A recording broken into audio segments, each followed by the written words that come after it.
Subscribe now and press the bell icon. Never miss an update. स्वागत है आप सबका स्टॉक रिसर्च यूट्यूब चैनल में। दोस्तों आज हम बात करेंगे क्यूमिंस इंडिया लिमिटेड के बारे में, जिसके अंदर आज 10% जितनी हमको गिरावट देखने को मिली। तो गिरावट क्यों हुई है अभी तक रीज़न सामने नहीं आया, काफ़ी सारे लोगों को पता नहीं होगा, लेकिन इस वीडियो में मैं आपको बता दूंगा कि एक्चुअल रीज़न क्या है गिरावट होने का। और अभी भी ये 8% की गिरावट के साथ क्लोजिंग हुई है 915 के ऊपर। ओके, तो 878 का आज इसने लो बनाया था, देख सकते हो। मार्केट खुलते ही इसके अंदर गिरावट चालू हो गई थी और 878 का यहाँ पर लो बनाया था। उसके बाद थोड़ी सी रिकवरी हुई और इस लेवल पे सपोर्ट लेके इसने थोड़ी सी अच्छी खासी रिकवरी दिखाई और फिर क्लोजिंग हो गई है 915 के ऊपर। तो काफ़ी सारे लोग जो इसके अंदर फंसे हुए हैं, क्योंकि पिछले महीने शेयर काफ़ी ज़्यादा भाग रहा था। ऑलमोस्ट इसने 1064 के आसपास हाई बनाया था और वहाँ से देखें तो शेयर के अंदर पिछले एक महीने में 12% की गिरावट हो चुकी है। ओके, अपने हाई से ऑलमोस्ट 125 पॉइंट जितना गिर चुका है।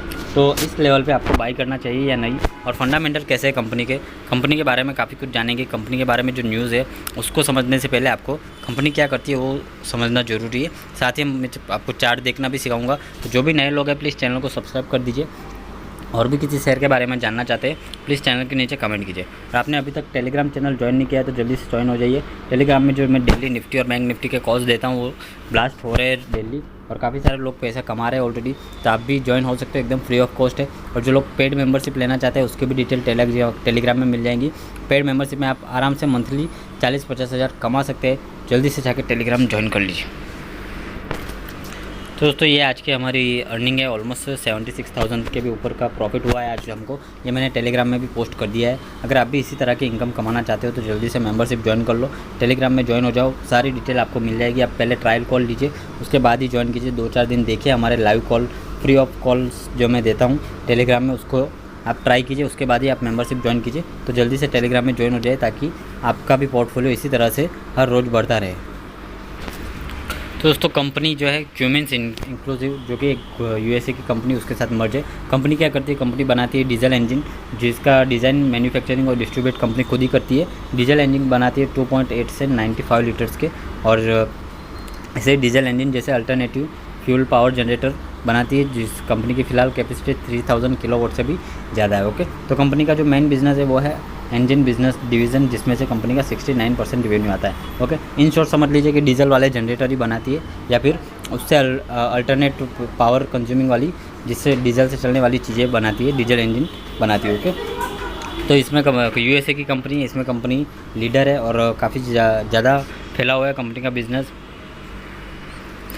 तो इंजन बिज़नेस के अंदर भी कंपनी के 4 डिपार्टमेंट, जिसके अंदर इंजन बिज़नेस यूनिट है, पावर सिस्टम बिज़नेस यूनिट है, कंपोनेंट बिज़नेस यूनिट है और डिस्ट्रीब्यूशन बिज़नेस यूनिट है। तो डिस्ट्रीब्यूशन में कंपनी के पास 21 डीलरशिप है, 120 से भी ज़्यादा डीलरशिप ब्रांच ऑफिस है इंडिया के अंदर, और साथ ही 5,75,000 इंजन और 2,25,000 कस्टमर्स के साथ इंडिया, नेपाल और भूटान में कंपनी का मार्केट फैला हुआ है। ओके, दूसरा देखें तो दूसरा जो रेवेन्यू सोर्स है कंपनी का वो है लैब्स बिजनेस डिवीज़न। फिलहाल इसकी बात हम नहीं करेंगे। जियोग्राफिकल में देखें तो डोमेस्टिक 70% कंपनी का रेवेन्यू आता है और एक्सपोर्ट से 30% आता है। तो कंपनी के अंदर गिरावट क्यों हुई है उसके बारे में भी बात करेंगे। तो कंपनी जो R&D में भी 3.7% अपना टोटल रेवेन्यू का स्पेंड करती है। तब बात कर लेते हैं मेन न्यूज़ की, जिसकी वजह से कंपनी के अंदर गिरावट हुई है। तो दोस्तों कल शाम को न्यूज़ आई थी कि यूनियन पावर मिनिस्ट्री ने ये बोला कि जो लोग डीजल जनरेटर यूज़ करते हैं वो अब धीरे धीरे रिन्यूएबल एनर्जी की तरफ शिफ्ट हो जाए, क्योंकि डीजल वाला जो जनरेटर है वो काफ़ी ज़्यादा पोल्यूशन फैलाता है। ओके, जिसकी वजह से काफ़ी ज़्यादा पर्यावरण को भी नुकसान होता है। और साथ ही पिछले इन्होंने 5 साल का टाइम दिया है, जिसकी वजह से जो भी लोग यूज़र डीजल जनरेटर यूज़ करते हैं वो अब धीरे धीरे रिन्यूएबल एनर्जी की तरफ शिफ्ट हो जाए। और साथ ही जो बैटरी पावर स्टोरेज के साथ, बैटरी वाली पावर स्टोरेज के साथ रिन्यूएबल एनर्जी की तरफ धीरे धीरे शिफ्ट होने के लिए टाइम लिमिट दे दिया गया है 5 साल।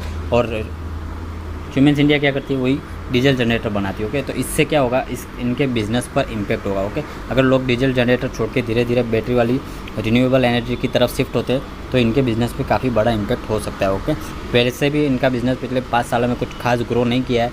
ऊपर से यूनियन पावर मिनिस्टर्स ने ये भी बोल दिया है अभी आने वाले 5 सालों में, तो इन 5 सालों में कंपनी का बिज़नेस धीरे धीरे जो है कम होते जाएगा। ओके, अगर सारे लोग, आने वाला टाइम रिन्यूएबल एनर्जी का है, सबको पता है, तो ये डीजल जनरेटर वाला बिज़नेस ज़्यादा लंबे टाइम तक चलने वाला नहीं है। अभी फ़िलहाल कुछ गुड न्यूज़ के चलते इस कंपनी के शेयरों में काफ़ी अच्छी खासी तेज़ी आई। एक साल में 125% जितना ये शेयर बढ़ा है। लेकिन अब ओवरऑल फंडामेंटल के और बिज़नेस मॉडल देखें तो डीजल जनरेटर का बिज़नेस मेरे हिसाब से लंबे टाइम तक चलने वाला नहीं है, क्योंकि रिन्यूएबल एनर्जी पे कभी ना कभी तो आपको शिफ्ट होना ही पड़ेगा। ओके, तो आप घर में भी शायद अब सोलर वाला यूज़ करते होगे प्लान। तो कंपनी के फंडामेंटल के बारे में जान लेते ताकि ये शेयर फिर से रिकवर होगा कि नहीं, उसके बारे में भी आप जान सकें। शेयर होल्डिंग पैटर्न देखें तो प्रमोटर के पास 51% स्टेक है और प्रमोटर्स जो है यूएसए के, म्यूचुअल फंड के पास 16.5% है, इंश्योरेंस कंपनी के पास 8% जितनी हिस्सेदारी है, एफआईएस के पास 12% है और पब्लिक के पास 13% हिस्सेदारी। एलआईसी का इसके अंदर 4.6% हिस्सेदारी है। 178 एफआईएस इसके अंदर इन्वेस्टेड है, एक भी शेयर यहाँ पे गिरवी रखा हुआ नहीं है, मेजोरिटी शेयर होल्डर प्रमोटर्स ही है। नेट सेल्स देखें तो मार्च 2021 और जून 2021 को कंपेयर करेंगे क्वार्टर ऑन क्वार्टर बेसिस पे। नेट सेल्स 1256 करोड़ थी मार्च के क्वार्टर में, जो कि अब 1200 करोड़ के भी नीचे आ गई, 5% की गिरावट दिखाई दे रही है। नेट प्रॉफिट देखें तो 169 करोड़ था मार्च के क्वार्टर में, जो कि बढ़ के 246 करोड़ हो चुका है। 45% की growth quarter on quarter basis पे दिखाई दे रही है और 1% ऑपरेटिंग प्रॉफिट मार्जिन भी कम हुआ है। ईयर ऑन ईयर बेसिस पे देखें तो जून 2020 और जून 2021 में नेट सेल्स 137% बढ़ती हुई दिखाई दे रही है, क्योंकि यहाँ पे जून का क्वार्टर में लॉकडाउन लगा हुआ था, इसलिए यहाँ पे नेट सेल्स कम है। नेट प्रॉफिट भी देखें तो लॉकडाउन की वजह से यहाँ पे 53 करोड़ का प्रॉफिट था, लेकिन यहाँ पे 246 करोड़ का प्रॉफिट हो चुका है। ओके, 365% की ग्रोथ हमको ईयर ऑन ईयर बेसिस पे दिखाई दे रही है। कंपनी के रिटर्न देखें तो फिलहाल 1 महीने में 9% गिर चुका है, 3 महीने में 3% के रिटर्न, 6 महीने में 2.5% के रिटर्न, ईयर टू डेट में 60% के रिटर्न, 1 साल में 104% के रिटर्न, 2 साल में 63% के रिटर्न, 3 साल में 37%, 4 साल में अभी भी नेगेटिव है, 5 साल में 1% ही बढ़ा है और 10 साल में 122% के रिटर्न। तो कुछ खास रिटर्न इस कंपनी के साइड ने जनरेट करके दिया नहीं है। पिछले 10 सालों में भी सिर्फ पैसा डबल ही किया है, कुछ ज़्यादा खास दिया नहीं है। सेल्स ग्रोथ देखें तो पिछले 1 साल में -16% है, 3 सालों में -5% और 5 सालों में भी -1.5% की सेल्स ग्रोथ है। प्रॉफिट ग्रोथ भी देखें तो पिछले 1 साल में 10% माइनस हुई है, 3 सालों में भी 5% माइनस हुई है और 5 सालों में भी -4% की प्रॉफिट ग्रोथ हमको दिखाई दे रही है। Return on equity, return on capital employ देखें तो लगातार घटता जा रहा है। ओके, कम होता जा रहा है। आप देख सकते हो 17% था पहले, जो कि अब 12% पे आ चुका है। रिटर्न ऑन कैपिटल एम्प्लॉय 15 से 20% का है, जो कि ठीक ठाक आप कह सकते हो। क्वार्टरली सेल्स देखें तो पिछले 5 क्वार्टर में कंपनी जून के क्वार्टर को छोड़ दे तो पिछले 5 क्वार्टर में कंपनी की सेल्स ग्रोथ कुछ खास रही नहीं है। सिर्फ दिसंबर में 1400 करोड़ थी, उसके बाद 1200, फिर से यहाँ पे गिरावट जून के क्वार्टर में दिखाई दे रही है। नेट प्रॉफिट भी देखें तो यहाँ पे 240 करोड़ का एक बार प्रॉफिट हुआ, ये 2 क्वार्टर में कुछ खास हुआ नहीं, 170 करोड़ और फिर इससे यहाँ पे 240 करोड़ का प्रॉफिट दिखाई दिया। ओके, तो सेल्स भी जो है एकदम स्टेबल नहीं है।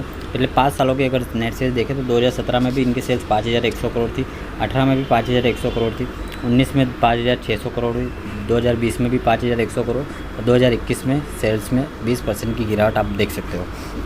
नेट प्रॉफिट भी देखें 736 करोड़, 700 करोड़ के आसपास ही है। ओके, 2021 में कम हो गया। ओके, पिछले 5 सालों में कंपनी की ना ही सेल्स ग्रोथ बढ़ी है, ना ही प्रॉफिट ग्रोथ बढ़ी है, उल्टा कंपनी जो है लॉस धीरे धीरे नीचे आ रही है। और जिस तरह से कंपनी का रेवेन्यू बिजनेस है तो आने वाले टाइम रिन्यूएबल एनर्जी का होगा और फ्यूचर का सोच के ही आपको इन्वेस्टमेंट करना चाहिए। मेरे हिसाब से अगर आप 3 से 5 साल के लिए इन्वेस्ट करना चाहते हो तो फिलहाल मैं इस कंपनी में इन्वेस्टमेंट की कोई सलाह नहीं दूंगा। फिर भी आप इन्वेस्टमेंट करना चाहें तो वो आप अपने फाइनेंशियल एडवाइजर से एडवाइस लेने के बाद कर सकते हो। ओके, मार्केट कैप फिलहाल कंपनी का 27,000 करोड़ है, पी वैल्यूएशन 37 है, जो कि काफ़ी ज़्यादा है। डेप्ट है 40 करोड़ का, जो कि कोई बड़ी बात नहीं है, क्योंकि एसेट भी है 6000 करोड़ के। नंबर ऑफ इक्विटी शेयर्स 27 है। 52वीं हाई एंड लो देख सकते हो आप। डिविडेंड यील्ड 1.5% है, अर्निंग पर शेयर 30 रुपीज़ है। ओके, तो ओवरऑल फंडामेंटल यही था। वीडियो पसंद आए लाइक कर दीजिए, चैनल पे पहली बार आए प्लीज़ सब्सक्राइब कर दीजिए, और भी किसी शेयर के बारे में जानना चाहते हैं प्लीज़ चैनल के नीचे कमेंट कीजिए और जल्दी से टेलीग्राम चैनल ज्वाइन कर लीजिए।